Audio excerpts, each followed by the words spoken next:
Okay, hello and welcome to today's meeting of the London Assembly Housing Committee. Can I remind all participants and people in the audience as well to turn your phones off or put them on silent, please. Now, I would like to start today's meeting by all of us taking a minute's silence to express our real sadness at the tragic death of Sir David Amess MP. He was one of our own, a public servant, and it is a truly awful loss. So please, thank you everyone.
Thank you, members. Okay, thank you and welcome to the meeting. Once again, members of the public may like to follow at London Assembly on Twitter and use the hashtag London Housing for this meeting. And the main item on the agenda today is affordable housing delivery in London, but we have some very short items of business first. Can I ask our clerk, Diane Richards, to confirm any apologies for today's meeting, please? Thank you, Chair. Apologies for absence have been received today from Assembly Member Cooper, for whom Assembly Member Harani will be substituting.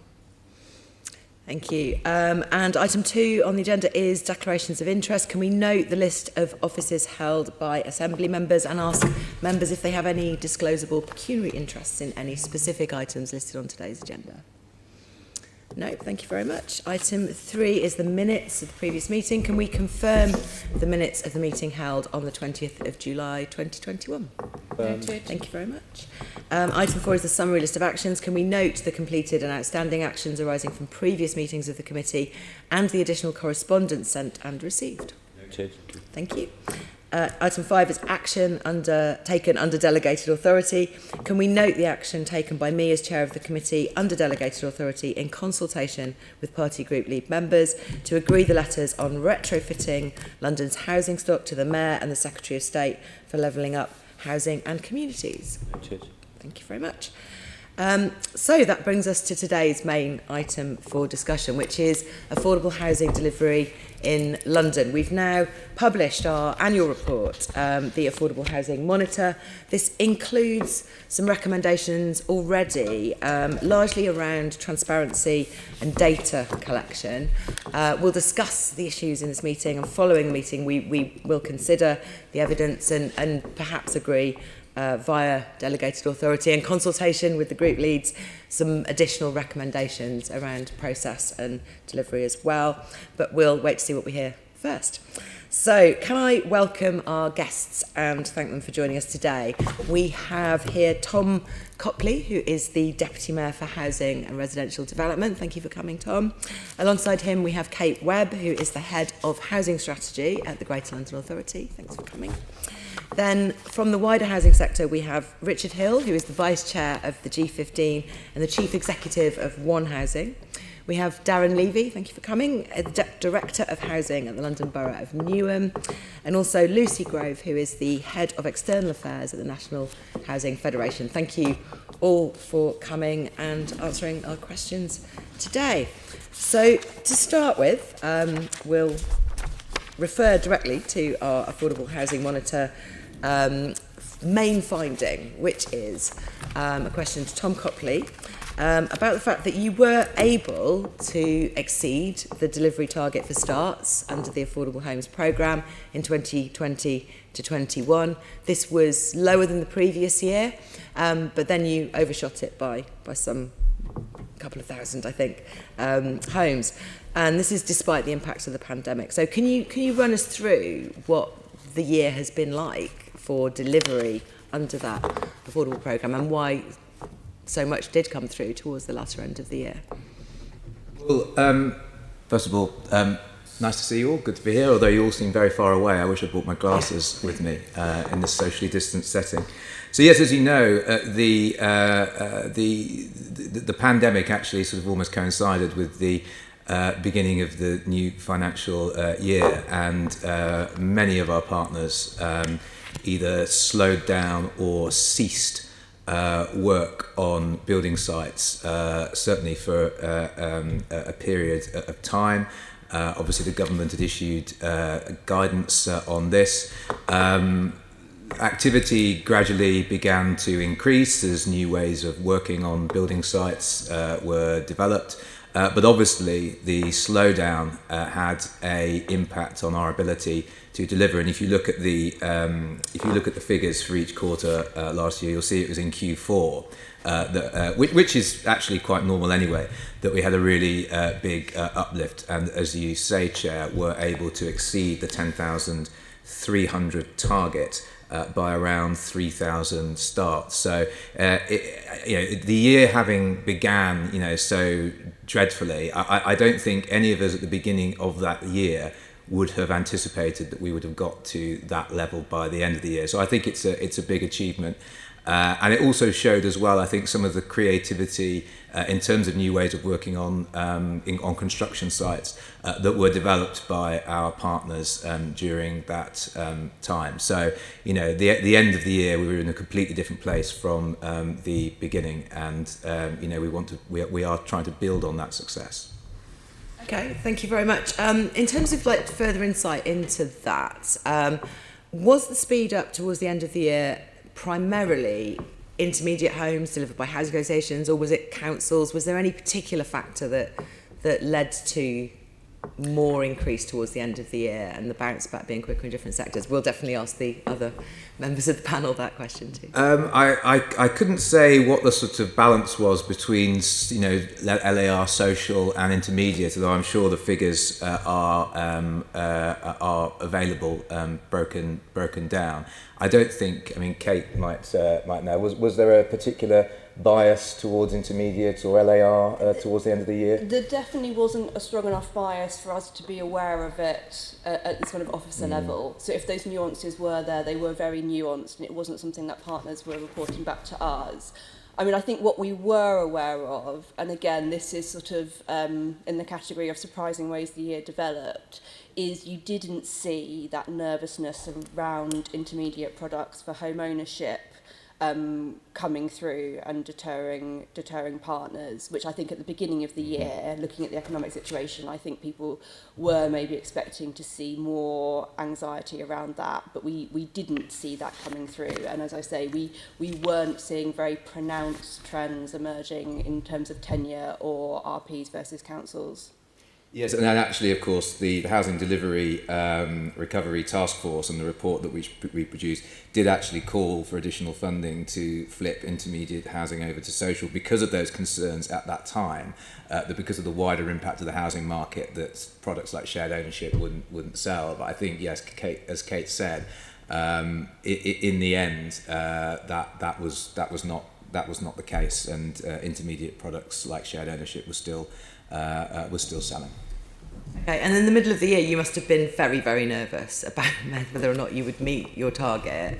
Did you take any particular initiatives like that kind of financial boost or to convert homes or anything like that? Yes, so I mean the main thing that we did, and we were I think very quick off the mark on this when the mayor established the Housing Delivery Recovery Task Force. It brought together the whole sector, everyone from the private house builders to social landlords, councils, trade unions, in order to come up with a plan, and I think that was really crucial because it was looking very, very bad at that point. But as I say, I don't think we could have anticipated that the end of the year would have turned out quite as it did at that time. Okay, thank you very much. So turning to each of the other panel members in turn, can you just briefly sort of say how you think the efforts of councils and housing associations have recovered, and are you now back to business as usual?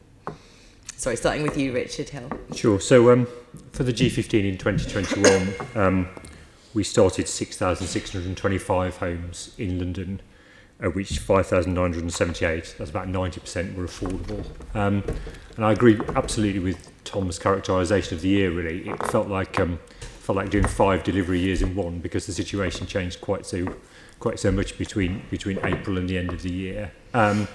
We certainly had a worry at the start of the year about the market and whether both intermediate and open market tenures would work. I mean, there was a long period where we couldn't have sales viewings in person, but actually I think that did resolve itself through the year. I mean, I would say, most of the G15 are strategic partners of the GLA, and I think dialogue with the GLA was very positive throughout the year. We were able to kind of, express some of our concerns about delivery, and we had some positive responses through the year in terms of flexibility and being able to move things on. In terms of what the situation is now, I do think we're back more or less on track. We have wider worries around the building safety and cost pressures, but in terms of the COVID impact, which was the main impact in 2021, I think we're feeling relatively robust and confident. Thank you very much. Darren Levy. I'd reflect those comments. Our programme is predominantly affordable anyway, so we probably didn't have the same sort of exposure in terms of intermediate products, but certainly we felt the market changing in the second part of the year. So our programme is pretty much back on track now. We up to the end of last financial year, we delivered around 453 starts on site, with a further pipeline of 700 for the next few years. I'd reflect the comments made. Actually, the challenge now is financial capacity and how the market's starting to move in terms of costs. Okay, thank you. And Lucy Grove, I know the NHF have done some research of their own on this. How do you see the picture?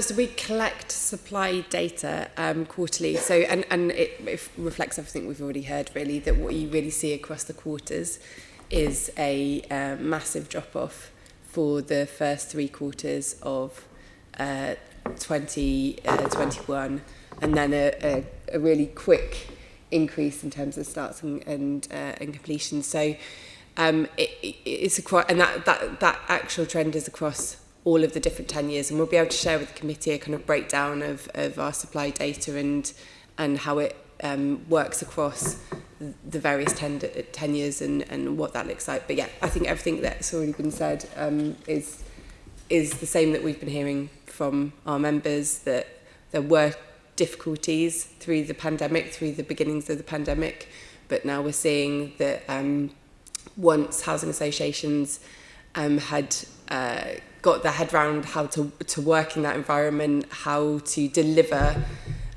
with the restrictions that were in place and overcome some of the challenges that the pandemic presented, they're starting to get things back on track, and there's definitely a feeling of wanting to move forward with development and to make up lost ground for what happened during the pandemic. And can I just ask you, is there any difference between London and the rest of the country? Like, did it help to have Tom and the Mayor's team cracking the whip with these targets to reach? Did we do any better in London? I could send to the committee the data which shows the difference between the London and the rest of the country. I mean, London, obviously, we really support what the Mayor's been doing in terms of affordable housing and the focus on social rent and that real energy behind affordable housing delivery. Whether that's borne out exactly in the numbers, I'd have to get back to you in terms of what it looked like across the country. That would be interesting to know. Thank you. Okay, so moving on to other members. Assembly Member Boff, you have questions. Thank you. Mr Copley, are you able to report the delivery profile for the final 2 years of the Affordable Homes Programme 2016-2023? Yeah, I believe that we have shared those figures with the committee already. So the the start target for 2021-22 is 16,000 to 18,300. And the target for 2022-23 is 25,422 to 27,722. So those are the targets that we have now agreed and set with MHCLG. Were only 272 starts in the first quarter of the year compared to 548 in 2020-21, and yet you need an average of 21,000 starts, and I can't calculate that quick enough to meet the target for the programme. In the past, you've said that starts in the first quarter are always lower than the rest of the year, but this seems particularly low. Why are the starts so low in the first quarter? Yep, so that's absolutely right. So first of all, in general, the first quarter, in fact, the first couple of quarters tend to have lower levels of starts, but there was the particular reason this time is because, as you know, we now have 2 affordable homes programmes. The team in Housing and Land in the GLA were very much focused on the assessment and moderation of the bids for the 2021 to 26 programme during Q1. That diverted, quite understandably, a lot of time and attention to get that off the ground, and we've had a very successful first bidding round. You'll see that in excess of 85%, I think, of the funding for that programme has already been allocated. But now that that's complete, obviously the team are getting into contract now for the new programme. But the attention can also refocus onto getting the starts into the new programme. So that's the explanation for why the starts were lower, unusually low in Q1 this time around. When can we expect all those 116,000 homes to be, under the affordable housing programme to be completed by? And I'm talking about the 2016-23. Yeah. So as you know, there is no completion date in the 16 to 23 programme, or completion drop dead date or deadline, as it were. And some of these homes will be on schemes that are, are multi-phased estate regeneration schemes. So we'll stretch out over the next few years. I don't have at the top of my mind a sort of final deadline when we can expect the final home to be completed, precisely because there is no deadline in the programme. As you know, in the new Affordable Homes programme, there is a deadline of 2028 for the majority, or 2028 for ordinary partners, or 2029 for strategic partners to complete in the 2021 to 26 programme. Specifically on the 2023 programme, you can't live in a start. You can only live in a completed home. So is that data that you can get to us of when you anticipate that programme being completed? I will check and I will see if we can get you that data. We probably can, can't we? Yeah, I wouldn't want to 100% commit to it now, but obviously it is a way of working that partners are already used to because of the long deadlines in the 21-26 programme. So I'd expect that we should be able to get you something on completions. Yeah. That would be very useful. But I think it's important to note that the target of 116 is attached to the programme as a whole, as it were, and all the conditions attached to it. And any variation of a condition might mean that you would have to have a lower target or a higher target depending on the programme. And I think when the 2016 to 23 programme was agreed with MHCLG, or the department formerly known as MHCLG. And by the way, all of these conditions have to be agreed by the government. I think the idea was that it was there weren't a huge number of conditions attached to the funding in order that the target could be higher. In the new programme, we are attaching more conditions. As you know, we're attaching our own conditions around sustainability, design, safety, equality, diversity, inclusion, and the government have also inserted some parameters themselves that they would like to see, for example, targets around modern methods of construction and things like that. So I think it's important just to emphasise that any sort of variation or change in these conditions affects how many starts you can expect to achieve within the funding pot that's made available. Obviously, we would like more funding. Do you? This may stray into the data section, but I'll try not to. Do you maintain statistics on the average time from a start, or the profile of starts to completions? Because I think one of the criticisms I think you've probably got from me is the time it takes from a start to a completion, and I just wondered if that's data that you can share with us. I'd have to take that one away and talk to our programme team, I think, about whether that data can be pulled off. I mean, I imagine there is quite a variation. As I say, there will be schemes where it's a relatively quick start to completion, and then there'll be the longer term big estate regeneration schemes where it might be much longer to get from a start to a completion. But we'll see what we can do. That's one for us to take away. I mean, having more data on that would mean less questions from me. So, win-win. Everyone's a winner. Everyone's. Thank you very much. Thank you, Chair. I mean, you're right, Assembly Member Buff, that there is data within planning that tells you eventually when it was started and when it was completed, but the planning database doesn't currently tell you which affordable homes programme that's attached to, and that is so. Those are things that I think you can tease out for us, and we've made recommendations along those lines. So moving on to Assemblymember Moima, who has more questions. Hi. This is a question that perhaps both of you might want to reflect on, and it's about some of the information in the report, and just to be really helpful to understand how you make decisions about the geographical distribution across London of the homes in the programme. Sorry, in terms of... Just how do you decide what goes where? And so each borough has its own starts and its targets. How do you decide how that money is profiled and where the homes are?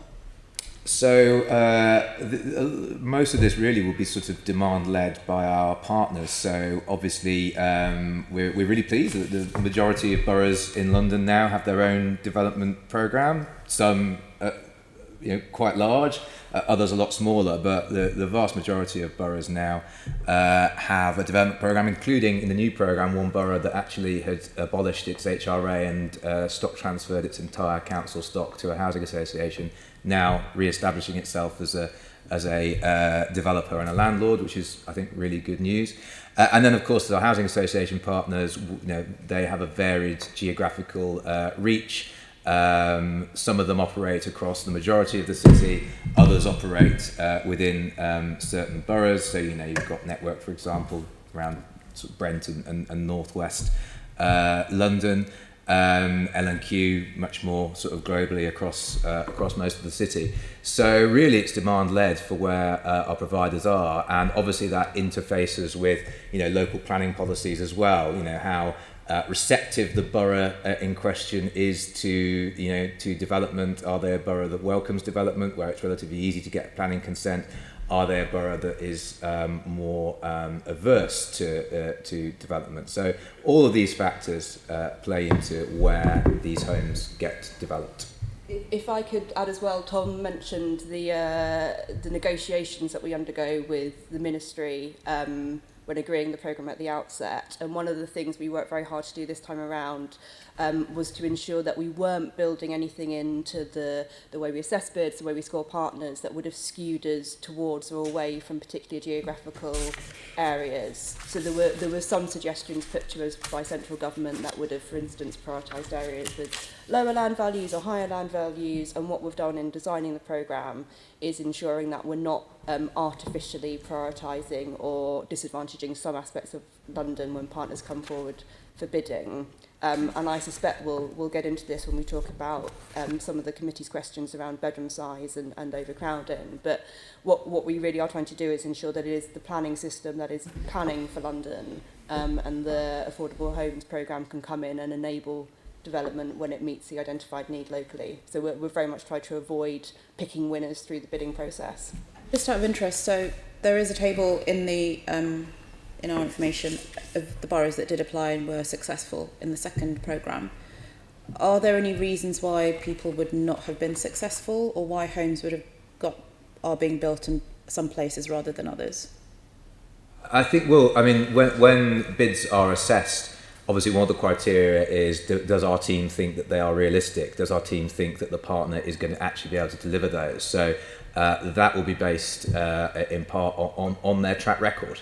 And you'll see there are boroughs in there with very large allocations, certainly comparative to where things were, which I think reflects both the work that these boroughs have done themselves and also the support the mayor has provided since 2016. So, Barking and Dagenham, more than 1,700 homes, they're sort of snapping at the heels of Clarion, the sort of mega housing association, which shows how, things have shifted. And you've got boroughs which are very ambitious, like Barking and Dagenham, like the Brents of this world, like Southwark, who are delivering quite significant levels now. And it's a priority for me and for the mayor to provide the support for other boroughs too, to help them get up to those kinds of levels where they wish to do that. And how do you think the Kerslake review is going to help contribute to the goals of the new programme, looking at delivery or development across the GLA family? Yes, we're very excited that Lord Kerslake has agreed to undertake this review for us. He obviously brings a vast amount of experience, from being chief executive of Hounslow, head of the civil service, head of the Homes and Communities Agency, as was. And I think he can bring a very analytical eye to what we are doing within the GLA family. And as you know, I think all parts of the GLA family are involved in some way in housing delivery. Some of that is very much just in terms of, sort of land disposals and asset management, MOPAC and LFB, LLDC, OPDC, much more actively involved in development, and of course TfL have their own development company now. And I think this is about how can we collectively work better together, share good experience and good practice, and collectively do more than we are already doing. And just in case the committee isn't aware, the report we expect to be finished by the end of the year and published at the beginning of next year. So it's going to be quite a quick turnaround, so that we've got enough time to absorb and to make the necessary changes to further improve and streamline our housing delivery. Thank you. And Assemblyman Devenish, you wanted to come in? Yes, good morning, Tom. I welcome the Kerslake review, but why do you think 5 years after you've started, you need to have a review of why you've got many things in many silos? I think because I think it's important to have the review at this stage because the GLA itself and the GLA group as a whole is doing so much more than it was 5 years ago, and I think now is the right time to take stock of what's going on, to look at where we could streamline things, share the experience and best practice, and bring the group as a whole together more. I think this is the right moment. I mean, we're doing a lot more in just in terms of the housing and land team, doing an awful lot more than 5 years ago. Much more sort of interventionist approaches in the land market, for example, through the Mayor's Land Fund and the MHCLG land fund. So I think now's the right time to have that sort of independent eye and independent sort of take on this, to look at what we're doing and to advise us on how we could be doing things even better. I agree with all that. Are you able to issue a terms of reference in terms of exactly what he's doing? Because the press release was a little bit vague. I read it, and it didn't actually say that much. The press release I saw had the terms of reference attached to it, but they were a little vague, is what I mean. Oh well, those are the terms of reference that we've agreed. We think that they're the right terms of reference. Leave it there, Chair.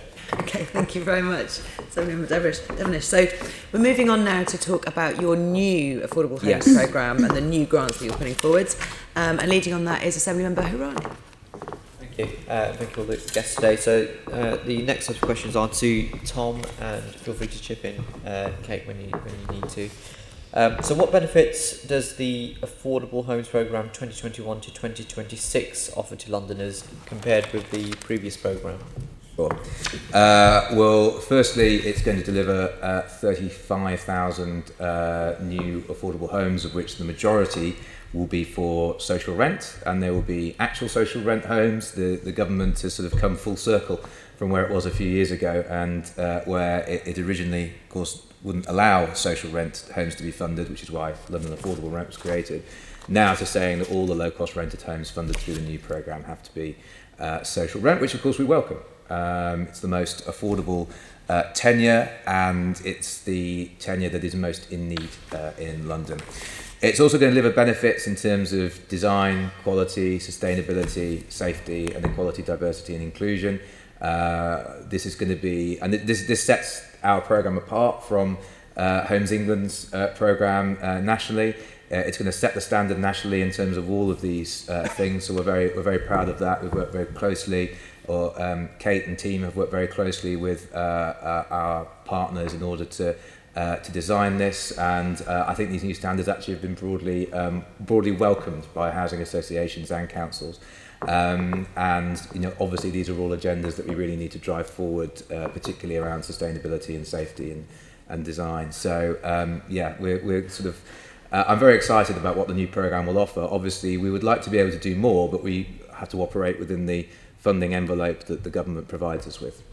Equality, diversity and inclusion, how are you assessing that? How are you taking that into account? So all partners will have to come up with an action plan, and they will have to, as part of that action plan, they will have to complete sort of three things from three different areas, which I think are in the capital funding guide? They won't be in the capital funding guide, but we've put already separate guidance on our website. So there's two categories. There's mandatory requirements that every partner will have to hit, and those are things around sort of having procedures in place around discrimination and bullying, and they will be mandatory for every single partner. And then we're also asking partners to do a tailored action plan, which looks both at them as an employer, them as a member of the supply chain, and them as a member of the local community, and ask them to come up with a tailored plan for how they're going to improve equality, diversity and inclusion across all three pillars.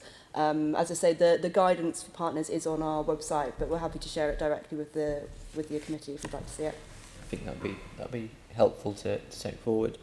And the new programme allows flexible grant rates. What percentage of the cost of a new affordable home will grant levels cover under the new programme?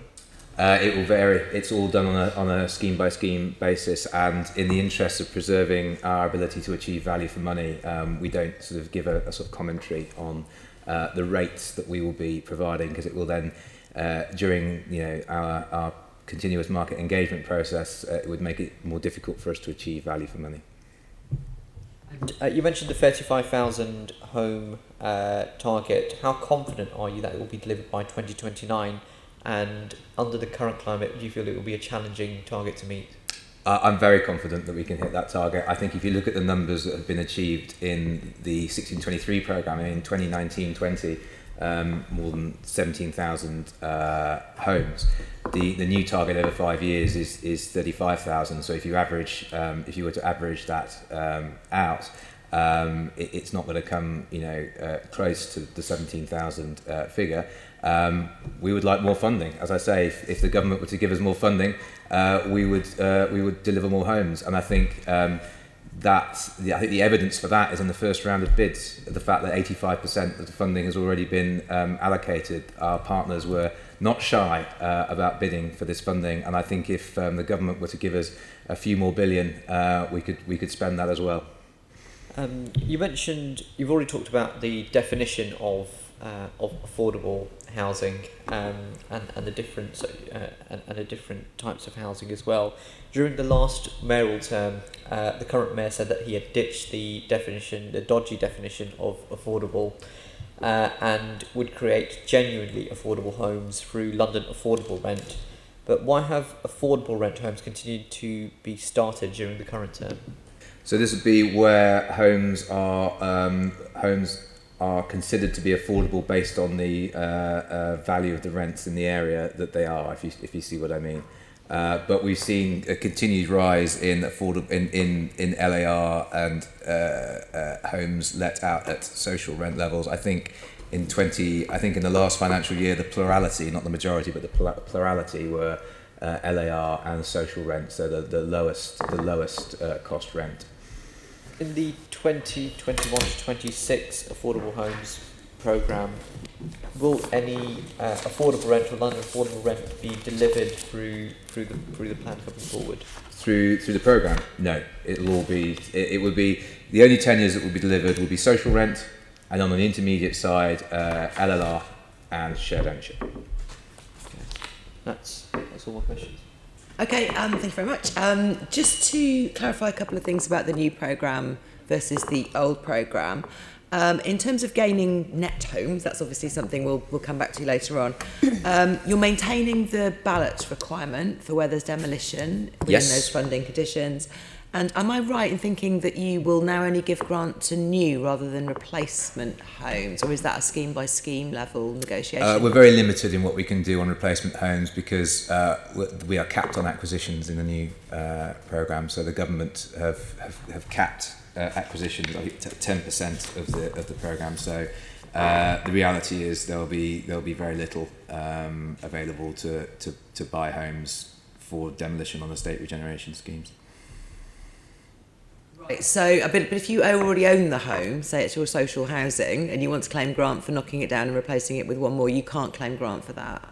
I think we're very limited. The presumption is that if it's in the landlord ownership and they're knocking it down and want to replace it, they won't be able to have grant for that home. We would only be issuing them grant for additional homes if they're densifying the site.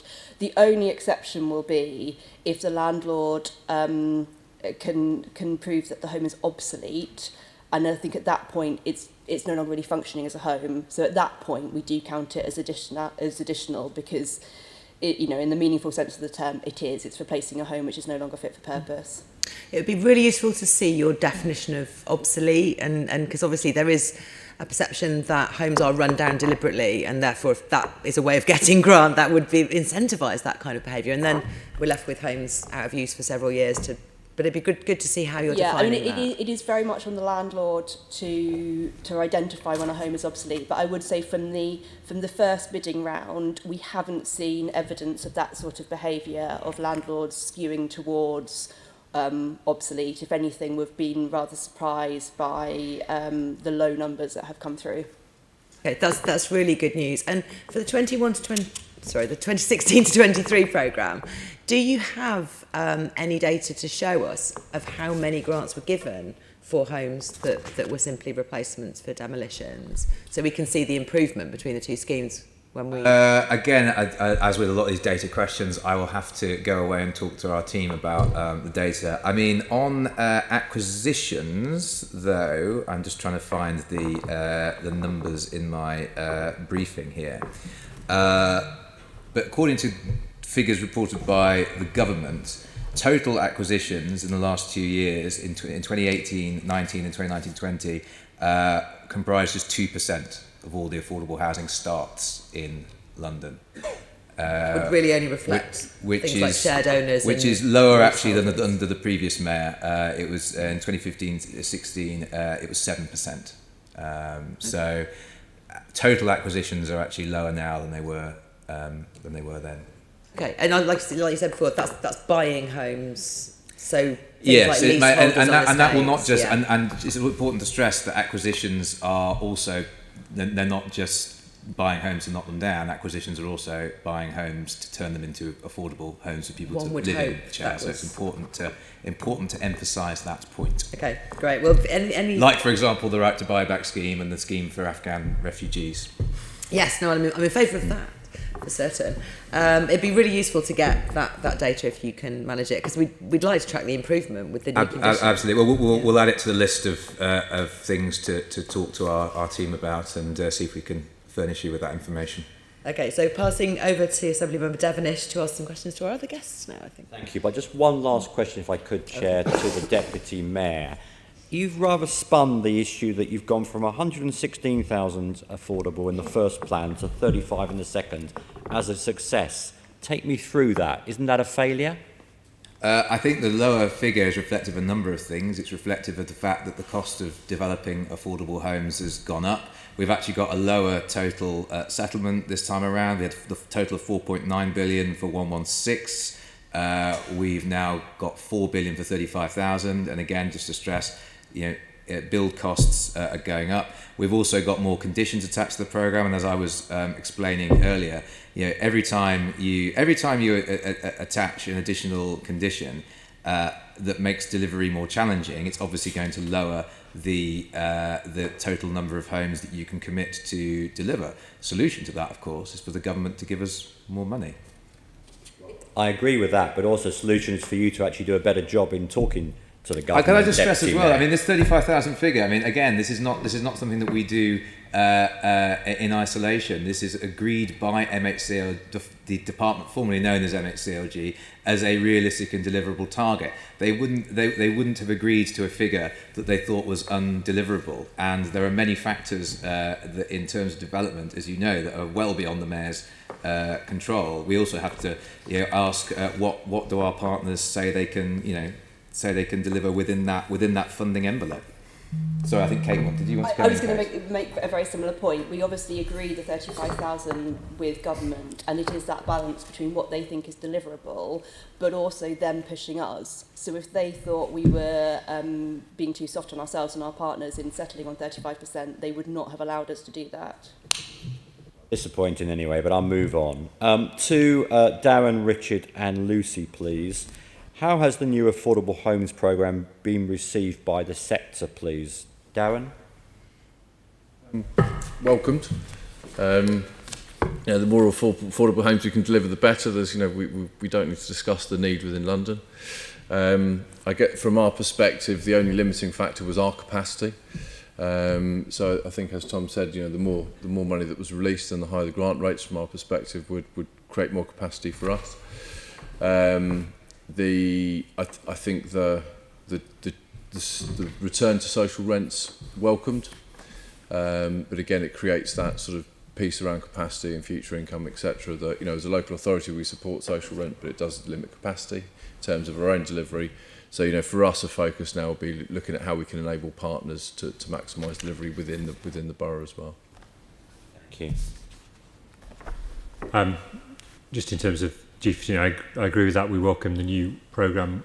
We've worked with colleagues at the GLA in terms of talking through some of the issues. I think the grant rates are realistic, which kind of goes to Tom's point about the amount of conditions attached. I think we do welcome the return to social rent. I think that is definitely where housing need is across London. My only caveat would be I think there's been some changes to some of the intermediate tenures, particularly shared ownership, MLC-LG changes rather than GLA changes, that will make that a more difficult tenure to deliver, particularly in a market that is a little bit uncertain for the next 2 or 3 years. But on the whole, I think we're very comfortable with the new programme. Thank you. And Lucy? With the danger of just repeating everything that's gone before, what we've heard from all of our members in London is that they're supportive of the programme, supportive of the emphasis on social rent. Obviously, there is increasing borough involvement and local authority involvement in housing delivery, and the message we're getting from our members is that they want to work in partnership with the GLA and borough by borough to build the houses that are needed, but certainly we support the emphasis on social rent. Thank you, and I think you may have answered my next question, but I'll ask it anyway. Are you concerned about your ability to meet any of the new conditions, such as sustainable standards? No, I don't think. I don't think we'd have bid for the programme on the basis that we couldn't meet those standards. So I think we can. We're working hard to look at the new EDI standards, but lots of us are doing quite a lot on EDI anyway that accords with the guidance that Kate went through from the GLA. I think over the longer term, sustainability is an issue, because I do think the government needs to set out a clearer framework for its expectations, but I don't think that necessarily kind of goes to this programme. It goes to the longer term future. In the near term, the two things that I think I flagged earlier on are kind of our main concerns. That there is a kind of There is lots of pressure on costs at the moment in the construction sector, both labour and material costs, and that will affect our ability to deliver the programme. And secondly, just on a similar point to the one my colleague made on capacity, lots of our capacity at the moment is focused on building safety, but that has been reflected in our bids to the programme. That's not a new issue since the bidding process. I'd reflect those comments completely. I think we bid for a programme we could deliver. The engagement with the GLA has been constant and ongoing, and I think that they've been very clear within the bidding process what's expected. That future sustainability piece, decarbonisation, etc., is the sort of unknown quantity a little bit, because it will drive our capacity for future delivery to some extent. Just on those points. So on sustainability, we've actually launched a couple of papers today, and I can send those to the committee around decarbonising housing association homes, so across the country. We did some analysis with Savills, which shows that to 2050 it's going to cost in the region of £36 billion to decarbonise existing stock around the whole country for housing associations, on top of 70 billion which the sector already has planned in terms of existing improvements to homes.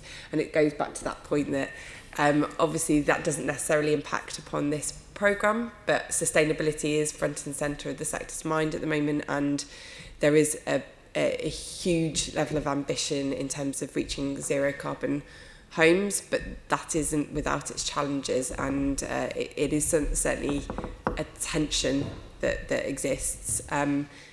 Also, we've been hearing, more immediately in terms of challenges, we've been hearing about supply chain challenges as well. So issues with material delivery, and also renegotiation of contracts. That obviously, again, it takes time, but as we've heard, housing associations aren't bidding for things they don't believe are deliverable. And lastly, of course, building safety is extremely costly. So the housing association sector will have to be able to manage what we think across the whole country will be somewhere in excess of £10 billion worth of remediation costs to make buildings safe, and of course that is a priority and will continue to be a priority. So while it isn't, it may not have a bearing on the deliverability of this programme, because housing associations, like boroughs, have put in bids that are achievable. They are tensions that the sector is working with whilst trying to deliver new homes. Chair. Thank you. Just to follow up slightly on that, there obviously there's higher grant levels. They've also changed the profile for which you can claim the grant. It's not just 50 at start and 50 at completion. There's you can 40 at land acquisition, 35% at start, and the remaining 25% on completion. That kind of change as well must affect the economics of different sites. Is there any, between all of you basically, are there any sites you can think of or projects that have been actually unlocked by this new funding stream being available that wouldn't have been able to be applied for under the old schemes? Really good question. Thinking about our own programme as One Housing rather than the G15, because obviously I'm not privy to their schemes. I think we've got a number of long-term projects which are phased, going to Kate's point earlier on about the length of time for delivery. And obviously one of the most important things about phased projects is the cash flow. So having kind of early funding for those sites is quite helpful, because it allows you to move through the phases slightly more quickly than you'd be able to. Is there something that we would not have bid for without that payment profile? I don't think so, but it helps in terms of making sure that we can deliver and move that delivery programme on a bit faster, I think. Okay. I can't think of any individual sites. I guess what it's done for us is create capacity to do a bit more that we wouldn't have possibly had previously. So it's just enabled a larger programme. So it brings things forwards into more recent, more nearer years. And just very finally, just to note a few other conditions that don't seem to have any impact on the economics, which I think are really good from my point of view, and I think the Assembly's backed this in the past as well. For example, requiring that there should be no pet clauses, saying no pets in homes that are built. I think that's an agreed Assembly view on previous motions that we've passed. I think maybe that was your motion, Tom. But to put I do feel very strongly about this, and anyone who follows me on social media will know I have a cat now. He does feature quite a lot on my Twitter feed. But no, I think it's really important. You know, we Battersea did some excellent research and a report on this, and looking at the positive impact on mental health, for example, of people being able to have pets. So I think, so long as we've got responsible pet ownership, and that's what Battersea advocate for, I think there should be a presumption that people should be allowed to have a pet. Presumably the providers don't have a problem complying with that kind of extra condition. I can definitely confirm it doesn't affect the economics as far as our modelling. No, I agree with Tom's points. I mean, we've got lots of residents who have pets. They look after them responsibly. We can see it's important. No issues with that condition at all. Well, yeah, just thank you for that.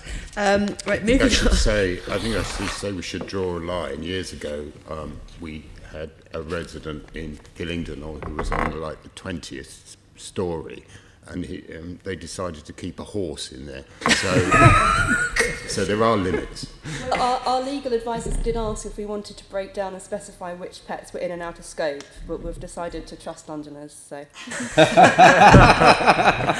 Okay, well, the definition of pet is not within scope of this investigation, so I'll move on to Assembly Member Baker's question. This question is open to everyone, so be interested to hear your thoughts. So, under the new programme, the government requires that all non-council social rent homes delivered through the programme have the right to shared ownership attached. Has anyone done any modelling or has any thoughts on the potential impact on this and how many homes might be removed from the affordable sector if they're sold via shared ownership? I'm happy to come in to start. So yes, as you say, it's a condition that has been imposed by the government. It's not a condition that we would have put in ourselves. I think it's too early to say what the take up would be. However, my instinct would be that there won't be a huge take up for this. I mean, for one thing as well, I would actually question the benefit to someone of going from a secure council tenancy to going to shared ownership and then having to pay, paying your mortgage and paying a rent on the bit that you don't own as well. I think you'd be much better off sticking with your tenancy. Kate, am I right in saying, Kate, or have I got this completely wrong? It doesn't apply to councils. Yeah. Does it? It's only so it's only social housing delivered by housing associations that will have the right to shared ownership. It won't apply to councils, but of course the stock that's built by councils will still have the right to buy condition. That was in my question. So yes, we do understand that. So thanks. Sorry, I'll pass over to colleagues now. I mean, I think Tom's point's right, actually. I think when we've looked at this in terms of our assumption has been that the number of people exercising that right will be quite low, given kind of what we know about the incomes of people accessing social rent within London and the viability of shared ownership at those income levels. So I think it's unlikely that it will be to be taken up at scale. We had some conversations about trying to model it, and I just don't think we thought there was a sensible set of parameters to do that with, because the amount of assumptions that you need to make about take up, I mean, we just couldn't find a sensible way of modelling it, I suppose, is what I'm saying.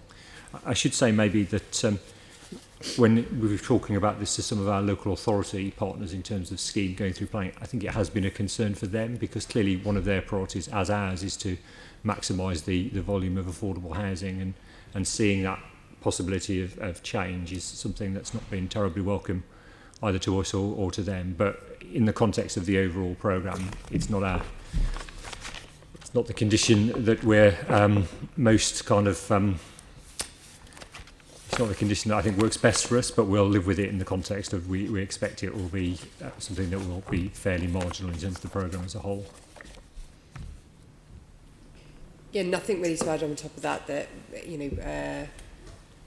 we support the principle of a route to home ownership, and we can understand why there would be concerns about how it might impact on in the long term on numbers of affordable homes. But we haven't tried any modelling similarly because the parameters are too tricky, and we have made the same assumptions here as Richard and Tom in terms of take up, and it will be a bit early to tell. Okay, so Assemblyman Baker's going to continue this section, but we're going to move on to talking about the gaps in the data, and particularly the recommendations that we made in the monitoring report. Okay, so yes, these are questions about data. First question is to Tom. So overcrowding in London continues to be an issue and has been further highlighted by the impacts of the pandemic. Currently, information about the number of bedrooms on schemes reported within the GLA is not mandatory. The committee is recommending in the Affordable Housing Monitor that this is done. Can you let us know why this hasn't been done up to now, and whether you're already working to improve this? Yeah, so I'm not entirely sure why it hasn't been up to now. Obviously, I wasn't in this position when the previous programme was set up. It might again be a product of the sort of the more kind of light touch approach to the programme, but I'm keen that we do this in the new programme. Again, it's a conversation I'll be having with the team, but I expect we should be able to make it mandatory for reporting in the new programme, and therefore we'll be able to provide you with more comprehensive data. I think that's right, isn't it, Kate? Yeah, I mean, I think in terms of why it wasn't mandatory originally, I also don't want to kind of give chapter and verse on conversations I wasn't privy to, but we do always need to strike the balance between what we ask for and what is actually necessary. But I think what we've heard very clearly from the Assembly is that data on bedroom size and what it tells us about overcrowding is an absolute priority. And I think we wouldn't disagree that we could do better in terms of what we require from partners on it. So if it's the priority, we can prioritise it. Yeah, I think we should be able. I think this is one recommendation. We should be able to say yes, we can do that. That's good news. That's good news. And can I ask the rest of the guests? Would it be possible for councils and housing associations to report in full on the number of bedrooms delivered in homes funded by the GLA, and if there's any problems, what those might be? So I don't think there's any substantive problems. I mean, obviously, as you take schemes through planning, things change. So indicative schemes, I think we'd struggle to give exact bedroom sizes, because that does change as part of the conversation with planners. But by the time we get to start on site, we could certainly do that. So depending on how you want to construct the data collection, I don't think there's an issue for us. Exactly the same. I mean, we'd collect that data ourselves, and we'd have that profiling, so we could provide. That's good news. And my next question is around, so the second recommendation in the Affordable Housing Monitor from the committee is around information on relative losses and gains of affordable housing in London. So again, to Tom, do you have a full understanding at the moment of the net changes of affordable housing stock in London, particularly in terms of right to buy, demolitions and development? Yeah, so I mean, the picture when it comes to council housing, in 2019-20, they had the lowest reduction in the council housing stock since the introduction of right to buy. So the net change, it was minus 300. So I'm very hopeful that if you look at what's been done by councils and by the mayor over the last 5 years, that we could actually start to see that turn around, and we might actually start to see a net increase. If you look at the increase in council development that we've been seeing, the most since 1983 in 2019-20. So I am hopeful that we will turn the tide. Obviously, there's nothing we can do about right to buy here. In terms of the policy itself, we can do things to get more council housing there. For example, the right to buy back policy, and the right to buy back deal we did with Islington, which was for 80 units, including 20 family-sized homes for Afghan refugees, that actually wiped out nearly 2 years of right to buy losses in the borough. I think there were, in the last 2 years, 82 sales, and we now bought back 80. So I'm hoping, and we're in discussion with quite a few other boroughs actually about this, and I'm hoping that we see many more coming in with bids as well. That's good news. So are you saying that the second recommendation in terms of comprehensive information on relative losses and gains is information that you have, or it's government information? I think to be clear, so that related specifically to council housing. Yes. These are government statistics, and I think the Assembly. I think if you wanted sort of improvements in that data, I think you need to talk to whatever MHCLG is called now to get improved data, because we don't have comprehensive data as the GLA. But I suspect that we could do that, but will you be doing that as well? And working with we talk to the government. Gaps? I mean, particularly, so for example, around things like the core statistics, we lobby the government about the data that's collected through that to try and improve that. So very happy to sort of have a joint approach, as it were, in terms of trying to get improved data out of the government. Assembly Member Buff, you wanted to follow up? It's an extremely pedantic point, and I apologise just for the sake of clarity in the future. Some of your responses have talked about bedroom size. That's a different thing from the number of bedrooms behind size a front door. Mix. The Yes. size mix. Yes, so you're right. Can I ask for some clarity in that in future? That I bedroom think size every is time of course important, but Yes. it's one thing, and the number of bedrooms is another thing. But I think, for the sake of clarity, you're right. I think every time I've referred to bedroom size today, I have been referring to number of bedrooms rather than the physical size of each bedroom. Although, as you say, it's still important that rooms are of a decent size. Thank you, Assembly Member. It is really hard to, sometimes you write the sentence wrong with that, with size in the wrong place, and it gets really confusing. So thank you. Moving on to Assembly Member Devenish with further questions. Tom, can you confirm whether future releases of the GLA starts and completions data will distinguish between the 2016-23 programme and the 21-26 Affordable Homes programme, please? Well, yes, I think they absolutely should, and in fact, if you look at the statistics that we already release, you can see even within that the data broken down by programme. I think you'll still have lines in there, for example, for completions under the previous mayor's programme. So, my assumption is that we will have that data broken down separately. I can't see why we wouldn't. It's important to stress that these are two distinct programmes. They just happen to be running concurrently for a couple of years. Thank you. And my favourite moment of the Labour Party's campaign for the mayoralty was when Angela Rayner and the mayor turned up to talk about key workers, something they hadn't talked about very much in the previous 5 years. So have you made any assessment of the number of existing homes that are specifically earmarked now for key workers, please?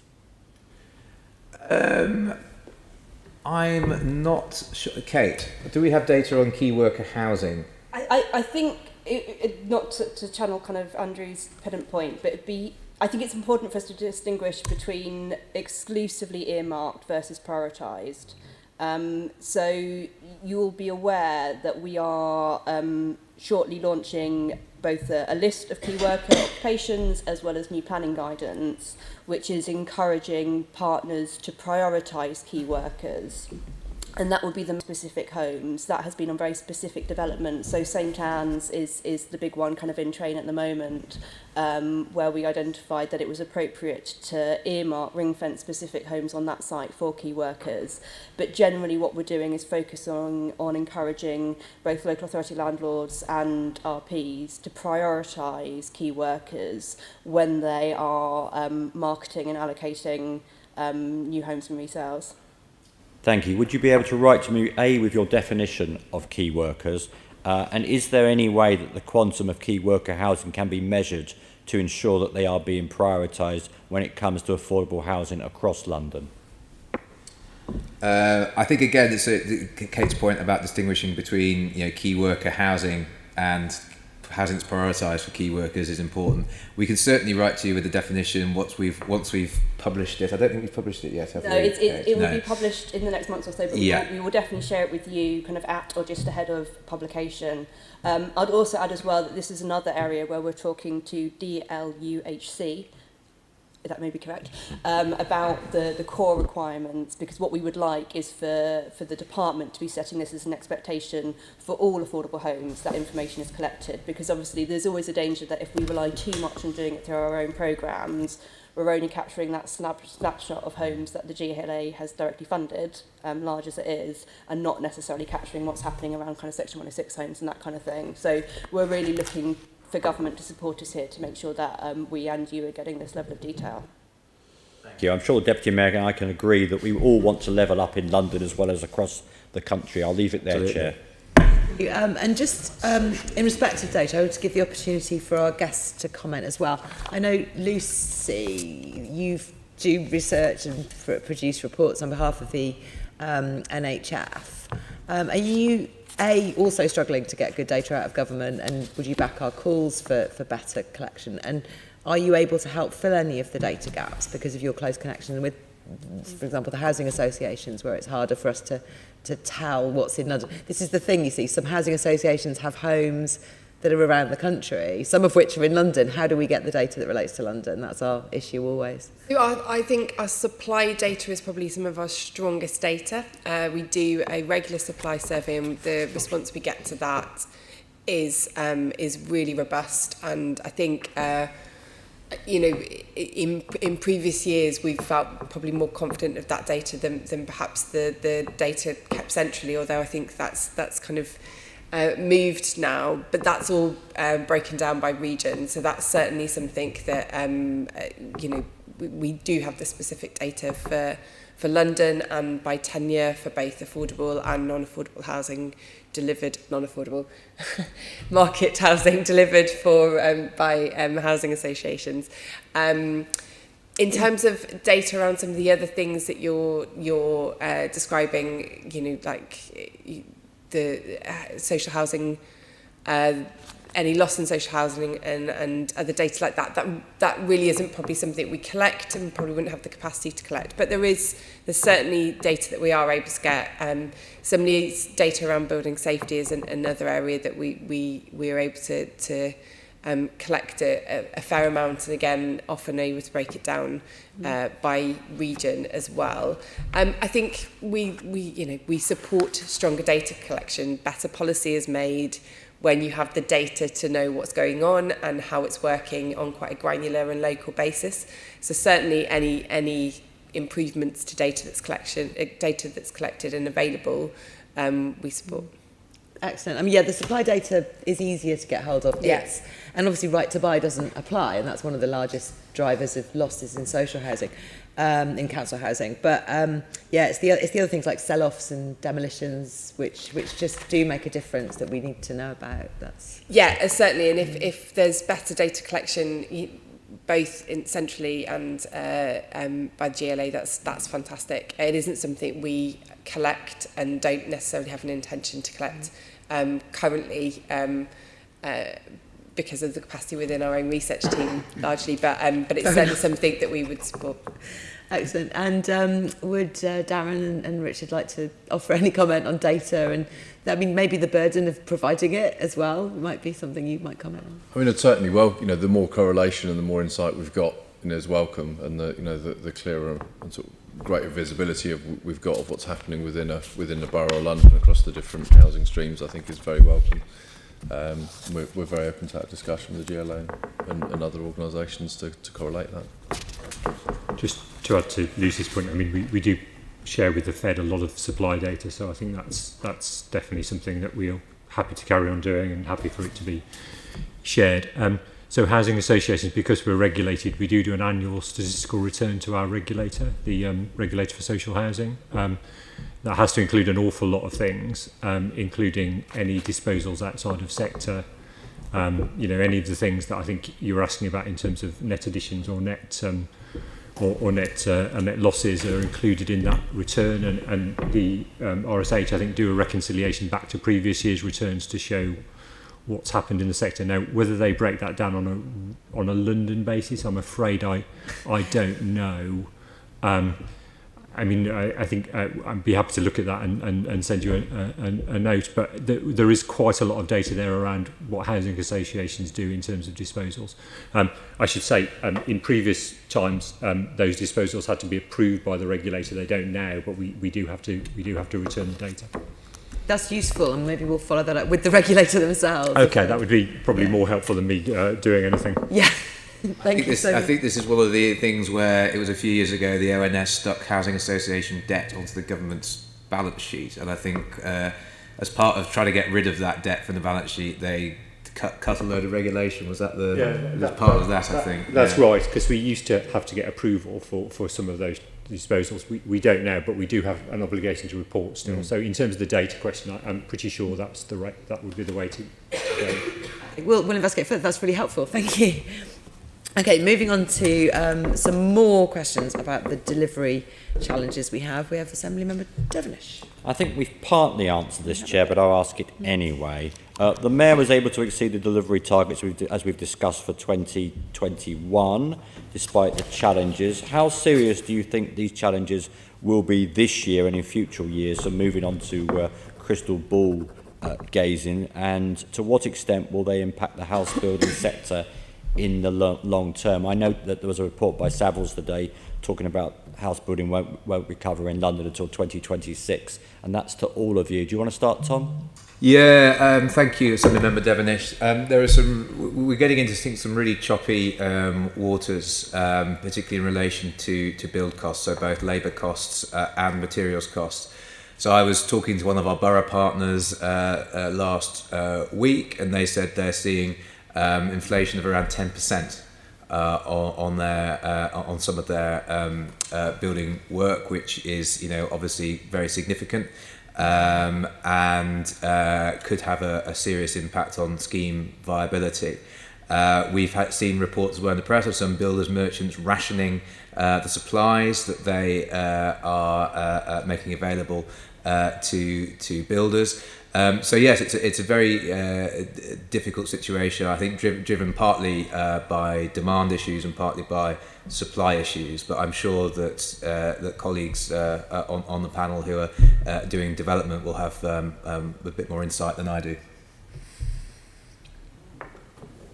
So just to build on Tom's points, I think we are seeing materials costs in that 5 to 10% bracket in terms of increases. It does depend exactly what materials and exactly where they're being sourced from. We also are starting to see wage inflation. Now that applies equally to our core business. I think particularly those of us who run our own repairs and maintenance, and we also run a substantial amount of care and support, so there's definitely wage pressure there. In construction, we'll see that feed through to prices, and I think one of the things that people have talked about over the last 5 years has been, the building workforce in London is ageing. We had an awful lot of people in that workforce over the age of 50, so it is a declining resource. So we contract differently for different sorts of development. Some are fixed price contracts, some are kind of where we're taking a risk as part of joint ventures, and so the impact of the cost will feed through in different ways. But that certainly is, I think, from my development team, the main delivery challenge at the moment. Maybe just to say a word on building safety. In terms of the G15, we've got a 3.6 billion estimate for our fire and building safety costs over the next 15 years or so. Quite a lot of the pressure and impetus is to do that as early as possible, absolutely quite rightly. We've already spent about £450 million collectively on building safety. So clearly that doesn't affect development directly, but clearly that does kind of take an awful lot of capacity in our business. And I think probably the best way to kind of articulate that really is when we go to our board, they see building safety as their top priority at the moment, zero carbon as their emerging big priority, and development is there. We want to absolutely help the GLA hit the Mayor's target, but in contrast to 10 years ago, it's probably not the first thing they ask about in terms of capacity. It's probably second or perhaps third now in terms of, we have other things that we need to do that are perhaps bigger priorities for us, and certainly more urgent in terms of our current residents. So that is a pressure that I don't think is going to affect the delivery of the target, but I think certainly taking your point about looking a little bit in the crystal ball, that is the emerging set of pressures that we're facing, I think. I think when I started here 5 years ago, your predecessor used to talk about huge targets to build housing, and understandably with all the pressures you've talked about, particularly post-Grenfell, those numbers have gone down noticeably. Yeah, I think it's probably right to say that some of the G15 members particularly have looked to kind of focus more on building safety and investment in existing properties, and that has meant that the development numbers have gone down. That's not a lack of commitment to meeting housing need, it's not a lack of commitment to new homes, it's certainly not a lack of commitment to hitting the targets that the Mayor set for this programme, but it is the reality of the kind of overall operating environment. And I don't think we make an apology for that, because building safety has had to be our priority, and zero carbon will equally have to be in the years ahead. Yes, Darren? I'd reflect that as well. I mean, from we've got a number of schemes out to market at the moment. From the initial sort of soft testing, we're seeing materials, labour, all increasing in cost, supply chain issues, and there's a general lack of stability. We run a DLO as well, and the labour market's becoming more challenging. You know, there's fewer skilled operatives available, and they've, to a certain extent, they've got a number of suitors within the construction industry in London. For ourselves, building safety costs, decarbonisation, all those future challenges that are coming through are obviously going to have an impact on the ability of our business plan, you know, within a housing revenue account to sustain sort of investment in new development, you know, beyond these current programmes, and that's something we're looking at the moment in terms of that 30-year business plan and how we do that. Certainly in all of our discussions with the key RP providers in the borough, they're all reflecting that same position that Richard's outlined, and that they're now having to relook at future development aspirations in view of the money that they're going to have to invest in their stock. So I do think going into the next 5 to 10 years, it will have a significant impact into that future pipeline that we're going to need to think about how we make up. Lucy? I mean, again, repeating some of what we've already heard. So we've been hearing about material problems, so problems securing glass, timber, bricks, are frequently mentioned by our members, and some suppliers cancelling deliveries unless construction has started on site. I think I mentioned earlier on contract renegotiation as well is not unusual now, so not unusual to get a kind of 20 to 25% increase on existing sites. That's kind of been mentioned to us a fair amount in terms of some of the current challenges. That is, I should say, that's countrywide as opposed to specifically talking about London here. Sorry to say, about to give you more data as well. We've got some statistics under embargo at the moment around building safety costs and how this may impact on some development or planned development, and we can share those with the committee later on this week. But I think what we've heard about the commitment to the current programme and delivering against the targets is still very strong. But yes, absolutely, the sector is definitely having to look at building safety and net zero challenges as first order priorities. Investment in existing homes as a key priority, and development is there and will always be there in terms of meeting housing need. But there are a number of competing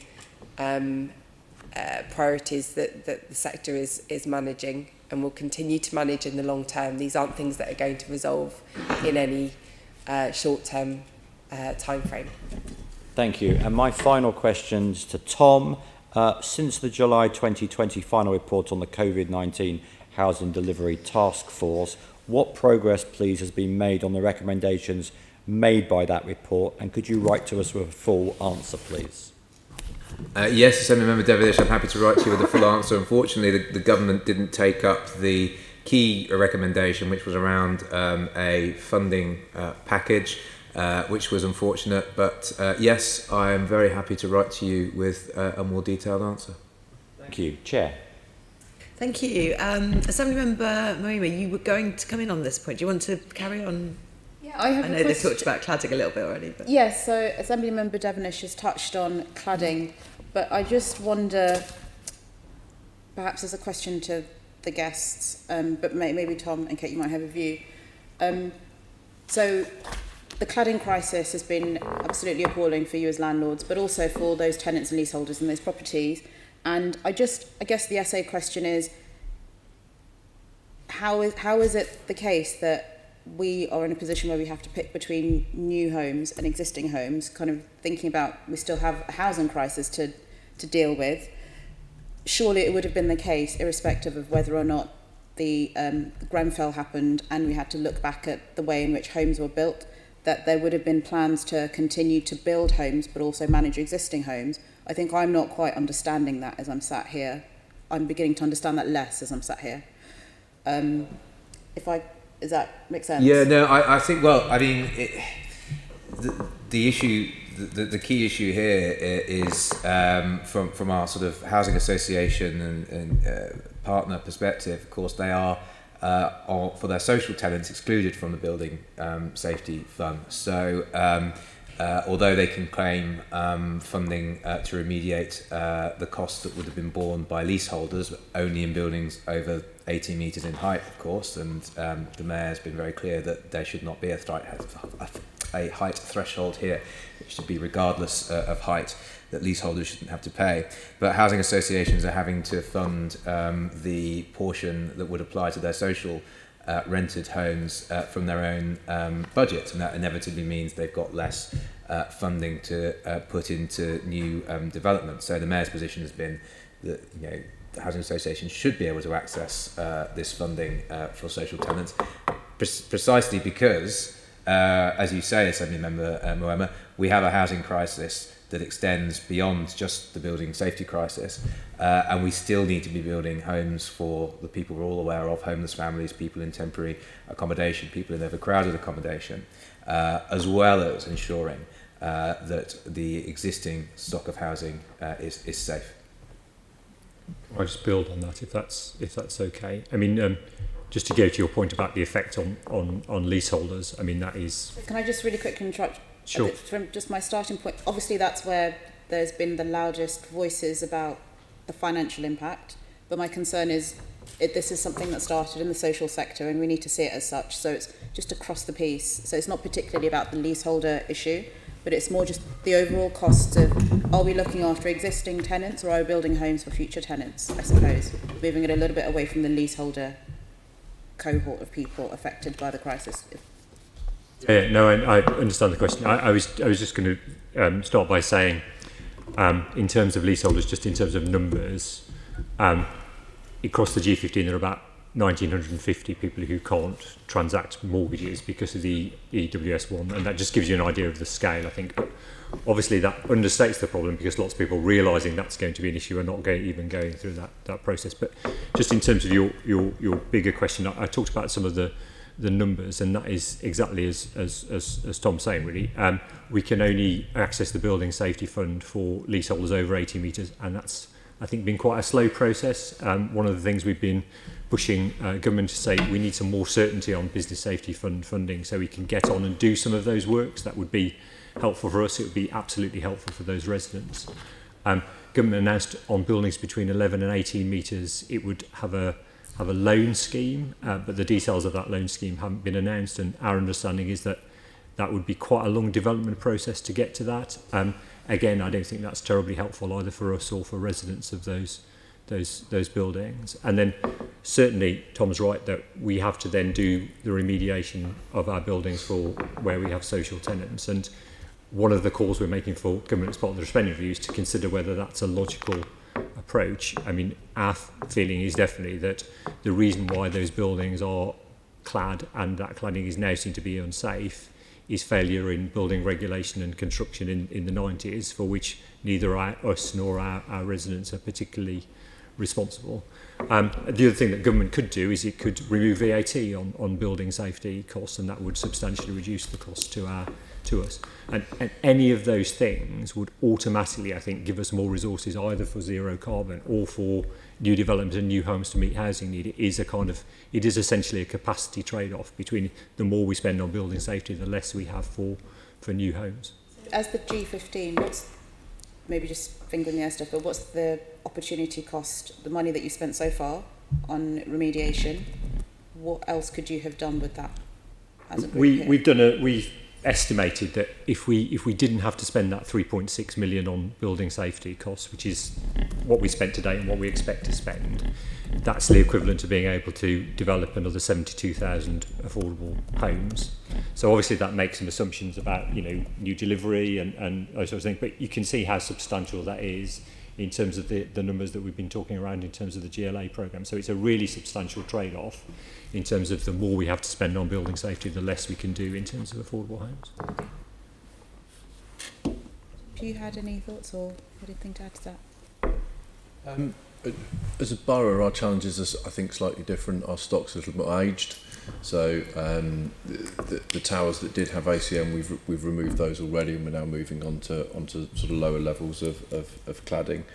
Actually, the challenge for us is the decarbonisation, and with that older stock, the cost of the decarbonisation and that green agenda is probably going to be the more challenging for us over a sort of 20 to 30 year programme. But again, as you look at your business plan, that takes capacity away from funding development. So that's what I was referring to earlier. Our discussions now around how we can talk to partners and other people within the borough to try and generate a slight more development through as many different streams as possible. Because when you get to the 5 to 10 year sort of stage, I think a lot of people are going to be having to slow down quite considerably. Sorry, Sean. Out of interest, how much is it going to cost Newham to retrofit and decarbonise your existing stock? We're still looking at that.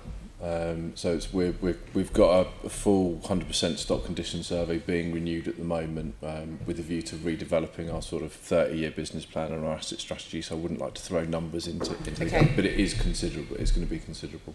Okay. Thank you, Assembly Member. Yes, I think so. Thank you. Excellent questions. Assembly Member Buff, you have. On the question of retrofit, do you maintain data about of new builds, which ones are going to require retrofit? Because just assuming that new builds are already compliant is not the fact, not the truth, is it? So there's a number of different standards and criteria that we're applying. I don't know if all housing associations or developers are applying exactly those same standards, but they do add a premium onto the development cost right at the beginning. So again, even if you're applying something like Passive House, for example, which a lot of people are using in terms of energy efficiency, that bolts on an additional premium to the unit cost at the beginning. So it limits the number of homes that you can then develop. So whether it comes out at the end or the beginning, it still has an impact on capacity. If I can ask Mr. Copley, I mean, isn't it the case that we are building homes that we know will have to be retrofitted? Well, if you were to look at everything that's being constructed today in London, then it's quite possible that retrofit will need to take place. But I just want to be clear about something. So, in our new affordable homes programme, we do have the highest standards of sustainability baked in to that. However, advances in technology mean that it is still conceivable that in the future new technology will be available to make homes even more energy efficient. Talking about our current understanding of what makes right, because it's a bit like we're still building homes even under the current standards that need to be retrofitted. Is that the case or not the case? So in terms of the London Plan and the Affordable Homes Programme have the highest standards, I think, in the country. I'm right in saying, Kate. But again, and you're seeing this now in terms of the sort of the discussion that we're having around the government's having in terms of gas boilers and replacing with heat pumps, for example. the technology is advancing all the time, and it's not to say that in 5 or 10 years' time there is new technology which will mean that homes still need to be retrofit. I understand the future, but you see, there's standards and sticking to them, and we may have those standards. But are we sticking to those standards for the new build, or are we building homes that we know under these current standards will have to be retrofitted? And I hope I can answer your question now. I hope I can answer your question now. So there will be buildings being under construction today, for example, that were consented under a different planning regime that had lower standards because it predates what's currently in the London Plan, which of course was only formally adopted earlier this year. So yes, absolutely, there will be buildings under construction that were consented under a previous regime that I'm sure will need to be retrofit in future. But we're not consenting. Are we consenting now to buildings being built that will have to be retrofitted under the current standards? I think it would depend whether or not, for example, developers, as you know, some developers can make payments in lieu of certain standards within the plan, which then go into, I think it's the council's Decarbonising fund, is that right, Kate? An offset. Offset fund, yeah. So it is conceivable that during the planning process, developers will negotiate and they will make a payment instead of, and as you know, as a member of the planning system is one where things can be, councillors have to take a view on balance sometimes when they're making these decisions. Thank you. No problem. I will be coming back to that probably in another meeting. We have written. It's a very important question and subject. Something member. As noted at the beginning of the meeting, we as a committee have written to both the Mayor and the government on a lot of these issues. The point I will emphasise is we do have the highest standards in London, both under the London Plan and within our new affordable homes programme. So the stuff that we're funding in the new AHP should, I'm pretty certain, be of a higher standard in terms of sustainability than what will be being built in the rest of the country. I think that's correct, and we fought hard to keep those. That doesn't mean we can't do better, though, and you're right to to push us hard on this. Yeah. Okay, thank you very much. Okay, that takes us into the final section of our meeting today. Now it's all been quite jolly so far, and we've been saying, "Oh, great, we've met the targets." But I mean, the fact is, your targets were lowered in the light of the pandemic, and the current needs, as defined in the London Plan, in the Strategic Housing Market Assessment, have not been cut. So we aren't contributing to the needs of Londoners with the house building that we're doing, with the affordable housing provision that's coming back yet. And we can see that even in the light of quite heroic efforts that were made during the pandemic to make sure that everybody had a roof over their heads. 2020 to 21, it says in our report, still saw over 11,000 people sleeping rough in London. It's gone up a lot over the last 10 years. We're not fulfilling the needs of Londoners. It's shown too in the overcrowding statistics. So to bring us back down to earth, we want to talk about the impacts of the housing crisis on the most vulnerable groups of people who are going to slip off the very bottom of the housing ladder if we don't do more to help. So, Tom, first of all, it's been 18 months since the Everyone In scheme started. And this was a temporary scheme. We bought spaces in hotels for people. And one of the goals has always been to find more longer-term homes for those people being housed. How successful have you been in providing long-term homes for the people housed under that scheme? So yes, as you know, thousands of people, I think 2,500 in GLA hotels and even more than that in borough hotels, were helped to safely self-isolate during the pandemic. It was, of course, always only going to be a short-term measure in terms of being able to use hotels. So the crucial thing was what next? And as you know, the Mayor has received funding under the Rough Sleeping Accommodation Programme, which we are delivering move-on accommodation with for rough sleepers. And in fact, I've visited a new modular scheme developed by Haringey in partnership, London Borough of Haringey in partnership with Hill Group only last week. 32 new modular units for rough sleepers, an absolutely brilliant scheme, and one of many that will be delivered under the Rsap program. So it's going to deliver more than 1,000 units of move-on accommodation in total. But, and this comes back to my familiar refrain, it still won't be enough. We need more funding to be able to provide move-on accommodation for rough sleepers, as well as the funding that we need for an increase in social housing.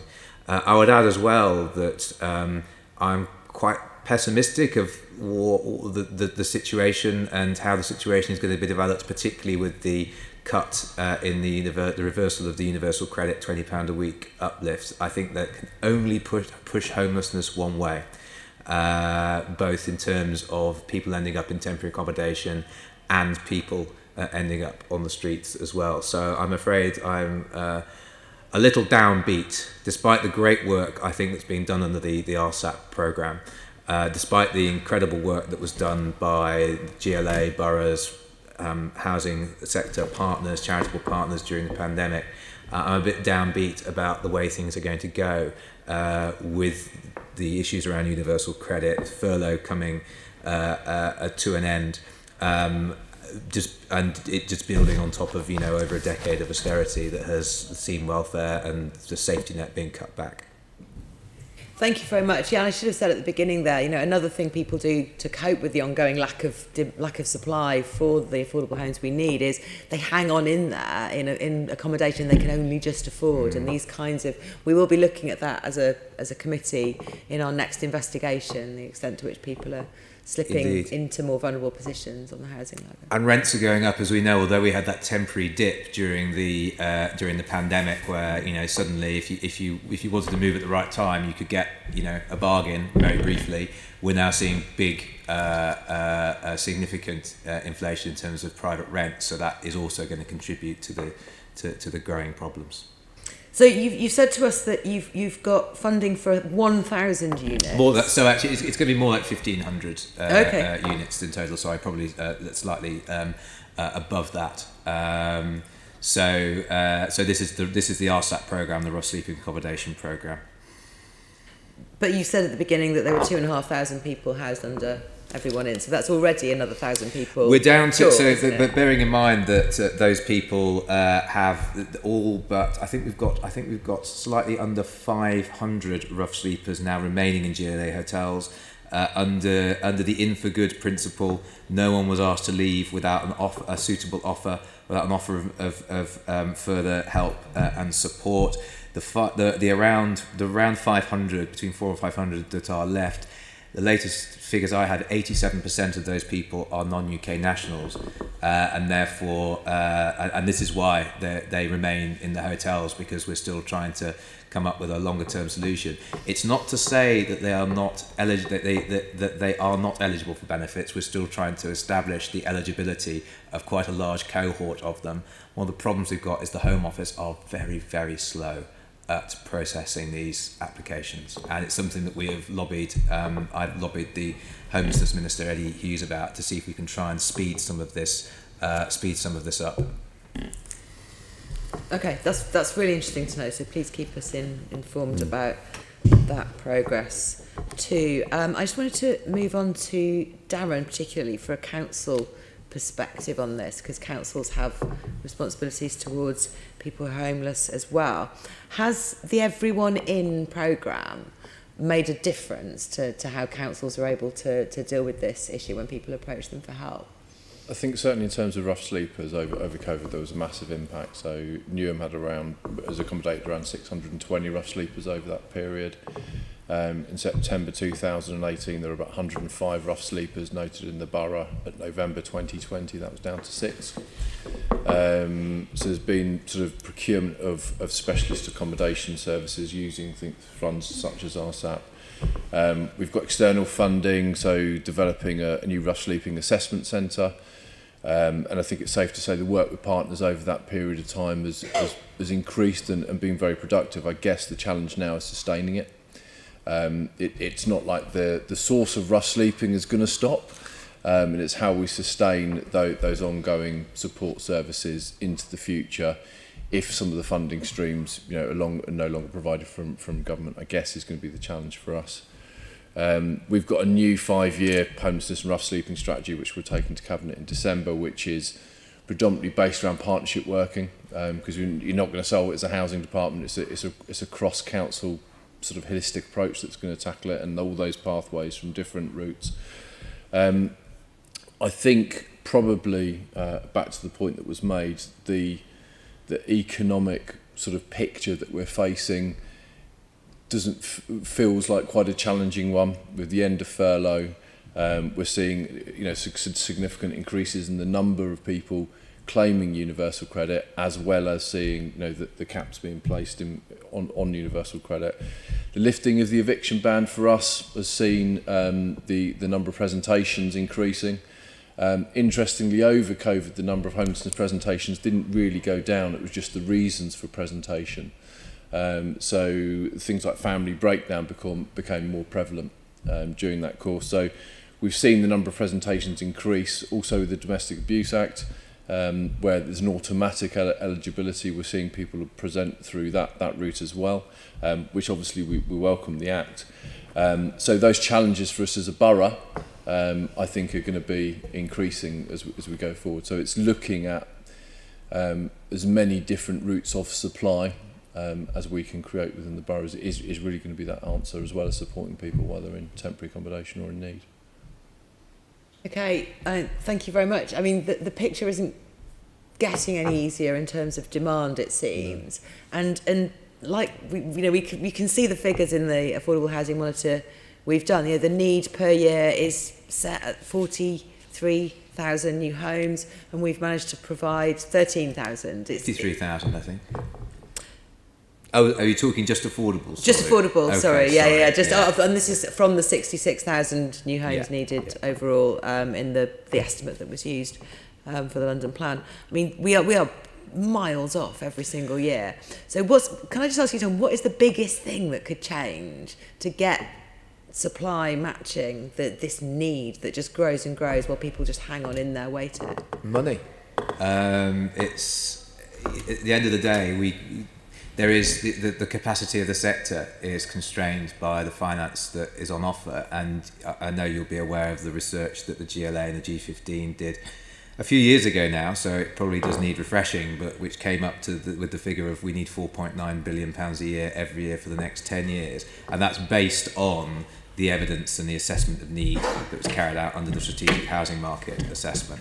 So I mean, that was work that we did in conjunction with the G15, very well researched, very well evidenced. We've been doing, I think Jules Pipe and the planning team have done fantastic work getting more affordable homes out of developers, certainly. We've seen that go up from 26% at the end of the previous mayoralty, I think, to 41% by Habitable Room now on the large referable schemes last year.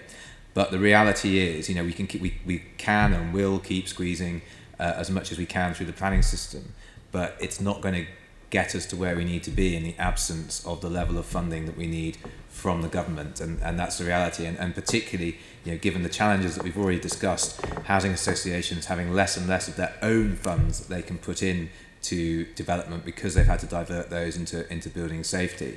It just emphasises the case again and again for this additional funding for affordable housing from the government. Okay, thank you very much. I mean, obviously I'll bring that up in the context of the comprehensive spending review that's coming forward. We made a similar ask for money in respect of retrofit in our letter, but alongside that, we also said all the powers to raise finance ourselves in London.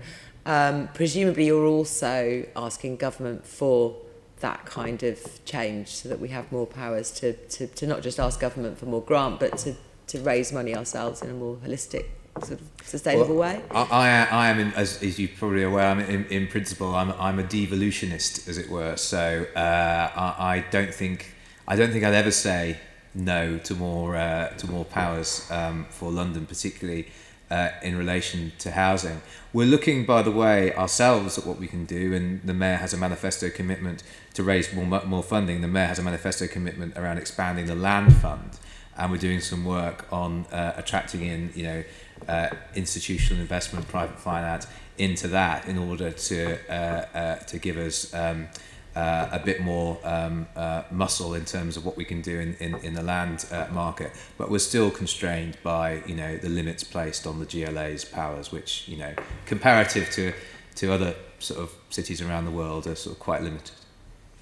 Somebody on Devonish, you wanted to come in? Deputy Mayor, I wanted you to be a bit more positive at the end of the meeting because, yes, you're right to ask for more money, but let me just remind you of two things that you could do, and I think in part you are doing. One is trying to reduce the modern method of construction unit cost, and I know you've got plans. You may just want to remind people, is it a half of the units going forward? 25%. Yeah, target. 35% of units you're going to try and do. Which we're meeting, I think, aren't we, Kate, in the first round of bids? So we've hit that. We've hit that. Yeah. So that's a positive thing rather than just asking for a begging bowl, which we all want a begging bowl, but you're not going to get that much more money, perhaps, from the government. The second thing is you are one of London's biggest landowners. We always use that wonderful figure, 16 times the size of Hyde Park. You've been building it out a bit over the last 5 years, but you've got a heck of a lot of land as the GLA group. And could you write to us, you mentioned this land market work you were doing to unlock finance. Could you write to us with more details on that? Because that sounds quite positive. It is. I mean, we're a bit limited, I think, in terms of what we can say at the moment because we're still sort of in the process of working this up. There was a report, I think, given. There was an update given to the Homes for Londoners board. I can't remember if it was the last one or the previous one. But I'll see what we're able to say at this stage. But suffice to say, it's quite exciting work and could deliver some quite significant financial benefits. In terms of modern methods of construction, yes, we've got some great stuff in the new programme and hopefully we'll be able to make an interesting announcement on that soon. And in terms of the GLA land, well, of course, GLAP land, I think 99% of it is... already sort of earmarked for development. Part of the reason why we're doing the Kerslake review, though, is to see what more we can do with our land, across the entire GLA family. And TfL are currently, in negotiations with the government regarding what they're going to be expected to deliver on their land, including a new target for development. So all this stuff is ongoing and being worked up, and I'm determined that we use the resources that we have as effectively as we can to deliver affordable housing. Thank you, Deputy Mayor. I'll leave it there. Just one final point. Please have another look under the Kerslake to the London Ambulance Service, the Met Police and London Fire Brigade, because they all have a lot of land. They're not really building out as quickly as they could. So the ambulance service is not obviously under the purview of the review because it's not part of the GLA group. But yes, the other bodies, yes, absolutely, we'll be looking at their land. Thank you, Chair. And now to look at more specific groups that you're hoping you will help. Assembly Member Boff will have some questions. Mr. Copley, will the arrival of Afghan refugees significantly increase the need for affordable housing in London? We obviously want London to do its part to help the Afghan refugees that are arriving here. And so that's why we're very pleased that we've been able to do a deal with the London Borough of Islington to deliver 20 family-sized homes for Afghan refugees as part of a wider bid into the Right to Buyback Fund of 80 homes in total, including those for Afghan refugees. Very much encouraging other boroughs to bid as well. I think it's important that we use our funding and play our part to try and help to house these families. But this is something that is, it is the primary responsibility of boroughs. We want to do what we can to support, and the government have now announced a package of support to help Afghan refugee families. The reality is that as much as we want to help boroughs through the Right to Buyback scheme to buy homes, the reality is that most of these families will end up being housed in the private rented sector, and that's why it was so important to get a package of support through the welfare system for these families. It helps make the case to government for more investment in housing in London. I certainly think it does. I think anything, like that. I think if we've got families, potentially, 100 or more families arriving in London specifically, it certainly, I think, helps us make the case for more funding. Have those conversations taken place with government on the basis of this increased commitment? So our team here has been with London councils in discussion with the government. Yes, absolutely, and I know Kate's been involved in some of these discussions, cross-departmental discussions, Home Office, MHCLG, and DWP. I think about the nature of the package of support that is required. So yes, we've been involved in those discussions. Any of the unspent affordable housing programme for 2016-2030, which we're all quite familiar with, the arguments go on about that, have any of that funds been allocated to the provision of homes for Afghan refugees? So what I think you're referring to is the headroom.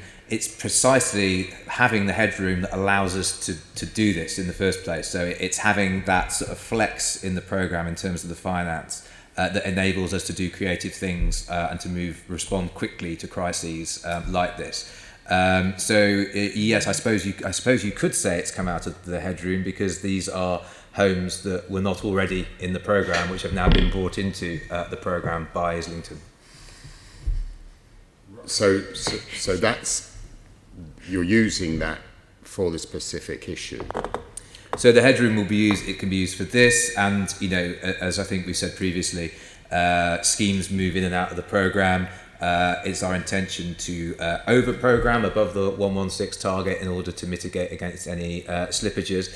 So yes, it provides the flexibility to bring in new opportunities, and that includes being able to respond quickly to the Afghan refugee crisis. You've used the right to buyback scheme to secure homes. From which programme do those funds come? It's out of the 16 to 23 affordable homes programme, and it's limited to that. We aren't going to be able to do it in the 21 to 26 programme, unfortunately, because of the parameters the government have set. I mean, I'm delighted that we're housing people to whom we have a huge commitment. Absolutely. I'm also delighted that it makes us focus on family-sized homes as well. I thought you would be, yes. Yes. And let's hope all the communities of London can benefit from more family-sized homes.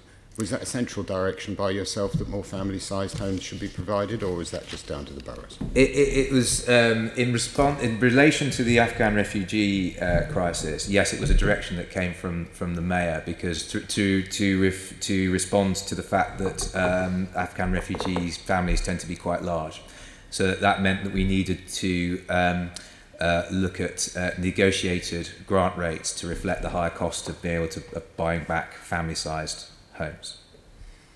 So you're saying that there was a direction from the mayor that family-sized homes should be provided in this case, and obviously we're limited in terms of how much negotiated grant rates we can offer, because that's a higher level of funding, and we still need to hit the 116 target. And if we spend too much through higher negotiated rates, we're not going to get to the 116 target. So perhaps in the future, because we're coming to the end of our meeting, perhaps in the future we'll come back to the idea of the mayor directing that family-sized properties should be used in this instance, but not in other instances. Assembly member, before you move on, can I just ask a couple very quick questions on that? You talked about that wasn't a mayoral direction, as in no, the Housing and Land team didn't want to do it. No, it was not a formal mayoral direction, but he made it. He made it very clear that he wanted flexibility to be offered in this instance. It's obviously a time limited thing. We're only offering this up to March 2022 in reflection of the fact this is an immediate and urgent crisis, and again, it comes down to the overall pot of funding available. Obviously, if we had a lot more money, we'd be able to offer higher grant rates and a lot more larger properties. But it comes back to the conditions you attach on a programme. And if, for example, there was a condition that we could had to do a lot more larger properties, which are more expensive to build or acquire, then obviously that you're going to have to then look at reducing the number of homes that you can deliver through the programme, unless the pot of money is So expanded. that's really useful, and we've had the Sorry, Kate, do confirmation. you Yeah, if I Okay, could I'm trying to. Sorry, carry on. But yeah. So it's coming into, there were obviously a lot of cross-government, cross-London conversations going on in those early days when we were designing the Right to Buy Back programme for Afghan evacuees specifically.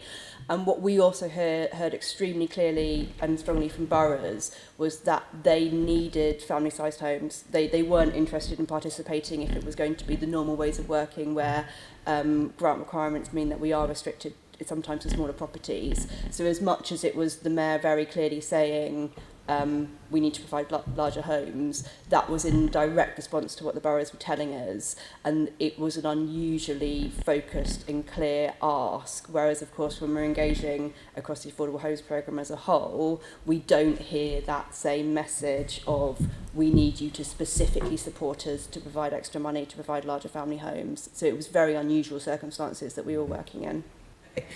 So moving back away from family homes, I'm sorry. Just to be clear then, you've confirmed that you are using money from the 2016 to 23 programme to buy back homes that already exist, and they're going to contribute to the 116k target. And that's very different to waiting to fulfil, because this is the need we have in London for these affordable homes. You're using a different method of fulfilling that need, i.e. by buying rather than building homes. Will you do a cost-benefit analysis of that in comparison to building new homes? Because I think if we're talking about the next phase of asking for more money from government, asking for money from government to do more of this might be a good value argument we could make. Yeah, I don't know if we can do a cost benefit. We'd have to take that one away and think about it. But in terms of, I'm asking for a broad cost benefit analysis. I mean, the first point to make, of course, is that it does mean it allows you to move at pace, which obviously we needed to do, particularly for the Afghan refugee crisis, because these are already existing homes which then become affordable housing. It also helps councils to deal with the growing issues of homelessness, because a lot of councils are buying these to use as temporary accommodation. So it is a way for us as the GLA to assist councils with the homelessness crisis that we've already discussed. I should add as well, as we said previously, acquisitions are a very small number percentage-wise of the overall delivery of affordable housing starts in London. I think it's right that they form a part of it, but we're also very keen that we build as well. It's got to be both, but should the slide I think it's going to be change? both. That's the question. I think it has to be both, Chair. Yeah. Okay, thank you. Sorry, moving on quickly to the end of the meeting, which I'm trying not to make overrun. Final questions on Gypsy Roma and traveller needs. Just to finish off, I'm so enthusiastic about the Mayor's conversion to the idea that the number of family-sized homes being built is a London-wide issue. And I'm sure there'll be more communication on that later. No doubt, yes. The Mayor has promised to lead a new needs assessment for Gypsy Roma and traveller communities in London. Has this been started, and when will it be completed? Yes, so we are going to be conducting a needs assessment, and it's the aim. Our aim is to initiate this before the end of the current financial year. So by It hasn't started yet, but will by the end of the year. The scope is currently being developed, and it's a joint exercise between the Housing and Land team and the GLA planning team. Right. So give us a date rather than the financial year. Well, I mean, as I say, the aim is to start this off before the 31st of March next year. And when is it aimed to complete? When are we aimed to complete? It's a task and finish. I don't know how long is it going to take. I think it will partly depend on what we hear back from the tender, but we expect it could take up to 2 years to complete. Yes. In terms of giving you more specific milestones, we are looking to have formal mayoral approval to kick it off before Christmas. I would add as well, without sounding too defensive, that one of the reasons it has taken a little while to start is because we're trying to be very ambitious with it. It would have been very quick to kick off just looking at unmet need for pitches, but what we are trying to do is really dig deep into people's preferences and also make sure that we're capturing those elements of the community who have maybe kind of exited the travelling lifestyle because of a lack of pitches but would like to return.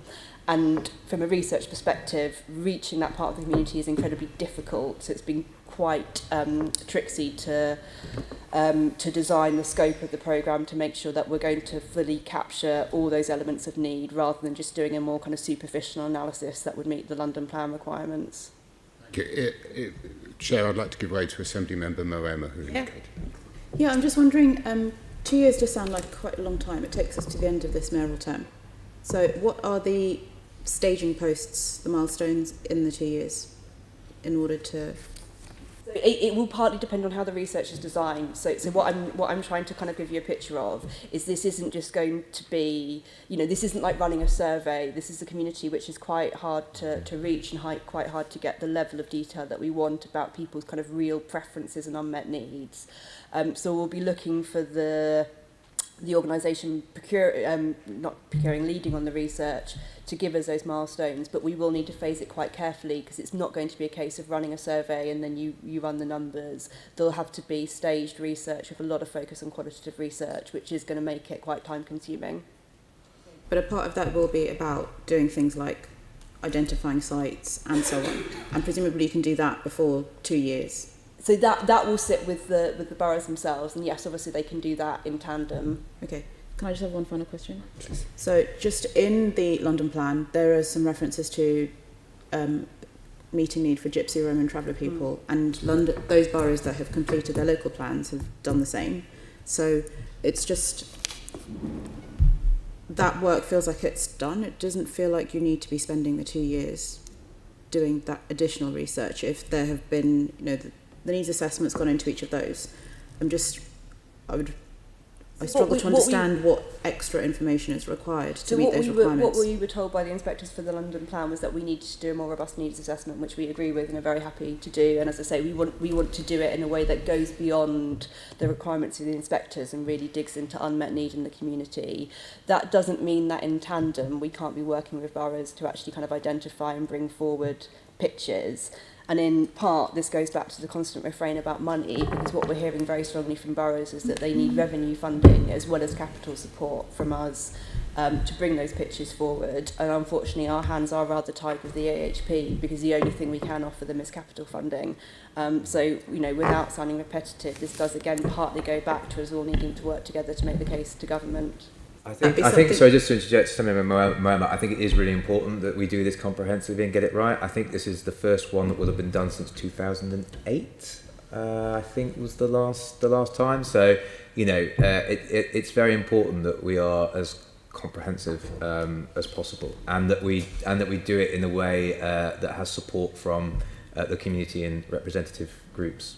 Just one final thing, sorry. I appreciate this is quite niche in terms of the requirements of London as a whole, but it's something which has been overlooked repeatedly. And I just wonder if perhaps in your Kerslake review, it might be something that might be a feature, because you're looking at other bits of the GLA that might be able to maybe release, are not constricted in the same way that the AHP is, and might be able to support a slightly more holistic approach to meeting a requirement which is very specific in the capital.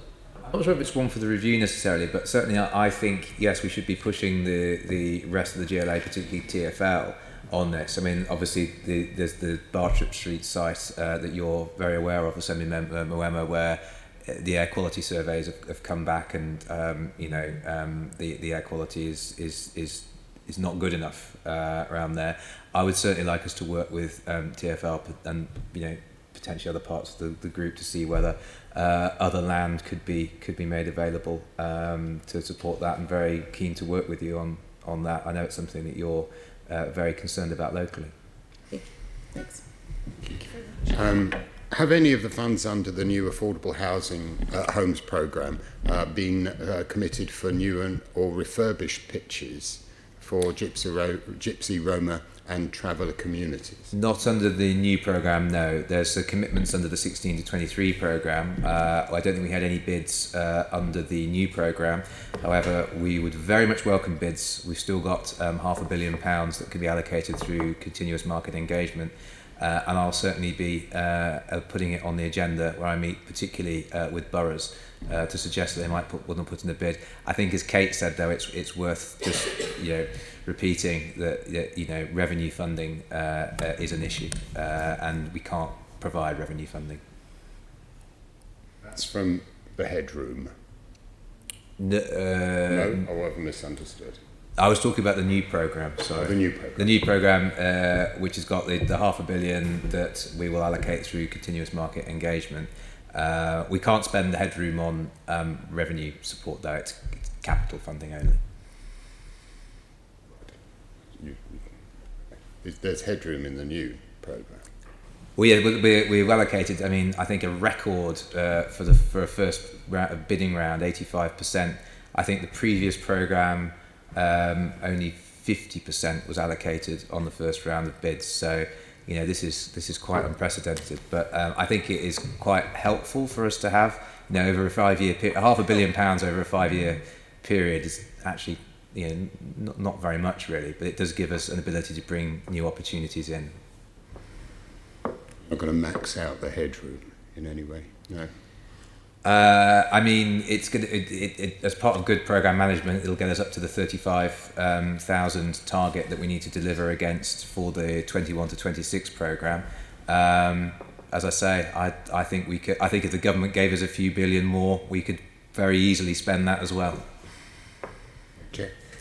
Thank you very much. And yeah, we'll definitely come back to some of these issues in more detail in future investigations. Very quick final question from... Very quickly, Chair. The Mayor told me at MQTs, or inferred very strongly, that the £500 million was a lot less than £500 million because a lot of it is in the process of being allocated. Are you able to write to the committee in terms of... Let's just be clear, that was referring, I think, to the 16 to 23 programme. What I'm referring to is the unbid. So we got £4 billion to the government for the 21-26 programme. About £3.5 billion has already gone, as it were, or has been allocated through the first round of bidding, which then leaves about £500 million for continuous market engagement. But I think you're referring to the 1623 programme. I'm referring to the where we earlier don't one, want to give a running commentary on AM Bob was headroom. talking about that there's money there if a Roma community came to you now and said they wanted to do X. Please come, pick up the phone. We welcome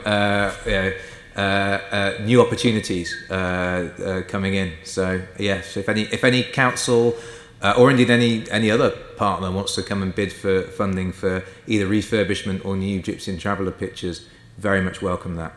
Thank you. I'll leave it there. Very useful. Thank you very much, and thank you for all the support and information that's been given by the various guests today. Sorry we didn't come back to you right at the end, but we do need to close the meeting really soon. But thank you. And can we as a committee note the report and today's discussion, and also delegate authority to me as chair in consultation with the party group lead members to agree any outputs or further recommendations from our discussion today? Noted. Thank you.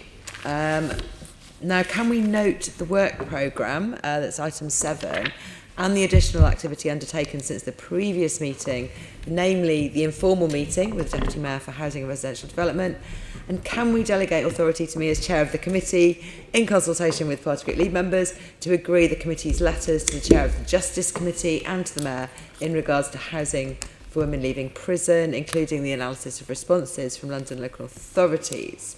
Noted. And following scoping discussions with party group lead members, in regards to the committee's upcoming investigation, can we also agree in principle to the expenditure of up to £2,000 on polling services to support our investigation into housing costs and financial health? And can we recommend that this proposed expenditure is submitted to the GLA Oversight Committee for formal approval? Assembly Member Boff. Because this will result in original data, I'm very enthusiastic about us agreeing to this. Yes, this is original research with the polling company. Okay, great. Members, please say agreed. Thank you. Item 8, the date of the next meeting. The date of the next meeting is Wednesday, the 24th of November at 10 o'clock here in the chamber at City Hall, one of the last of those, I believe. Item 9, any other business? I have no urgent business, so I can declare this meeting to be closed, and thank you all.